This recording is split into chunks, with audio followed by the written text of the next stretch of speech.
امام حسین رضی اللہ عنہ کو تو دھوکے سے بلایا گیا نا. آپ تو لڑنے تو گئے نہیں تھے.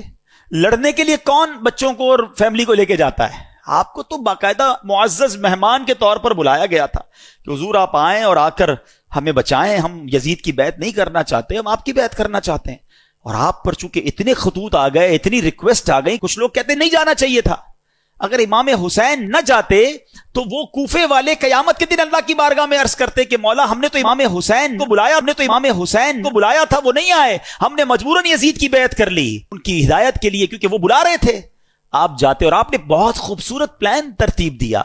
خطوط آ چکے تھے، ایویڈنسز موجود تھے، مگر آپ نے کراس چیک کرنے کے لیے مسلم بن عقیل رضی اللہ عنہ کو بھیجا کہ آپ جائیے وہاں جا کر پہلے حالات دیکھیے، پھر آپ بتائیں گے تو ہم آ جائیں گے.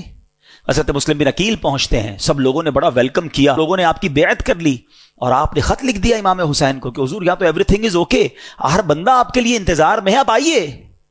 انفارچونیٹلی دیکھیں کہ خط ادھر پہنچتا ہے، امام حسین ادھر روانہ ہوتے ہیں اور ادھر کوفے والوں نے غداری کی اور وہاں حضرت مسلم بن عقیل سے دھوکہ کیا.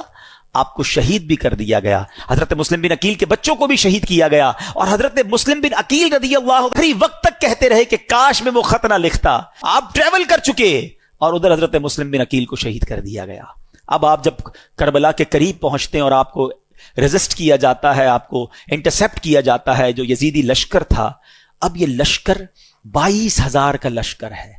ایک بڑا ریلیونٹ کوسچن ہے کہ 72 لوگ ہیں جن میں بچے بھی ہیں، عورتیں بھی ہیں، ان سے لڑنے کے لیے یا ان کو گرفتار کرنے کے لیے اتنا بڑا لشکر کیوں بھیجا گیا؟ 1,000-2,000 آدمی بھیج دیے جاتے کیونکہ یہ تو ویل ایکوپڈ بھی نہیں تھے، کیونکہ یہ جنگی ساز و سامان لے کر بھی نہیں گئے تھے. وہ سارے ایکوپڈ تھے، سارے جناب ساز و سامان کے ساتھ آئے تھے.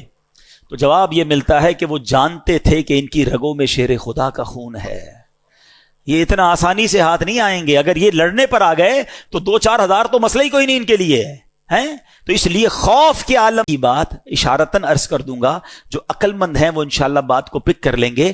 کربلا کے میدان میں بھی نماز ہوتی تھی.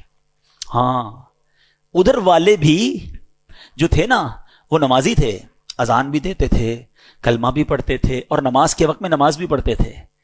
اچھا ہوتا کیا تھا، جب 22,000 لوگوں کی جماعت ہو رہی ہے تو امام حسین کو بھی وہاں چلے جانا چاہیے تھا. کربلا والے جو تھے، خاندان رسول والے، کہ آپ بھی سب جا کے بڑی جماعت میں پڑھ لیں. لوگ کہتے ہیں نا بڑی جماعت. کربلا والے جو تھے، خاندان رسول والے، کہ آپ بھی سب جا کے بڑی جماعت میں پڑھ لیں. لوگ کہتے ہیں نا بڑی جماعت نہیں چھوڑنی چاہیے.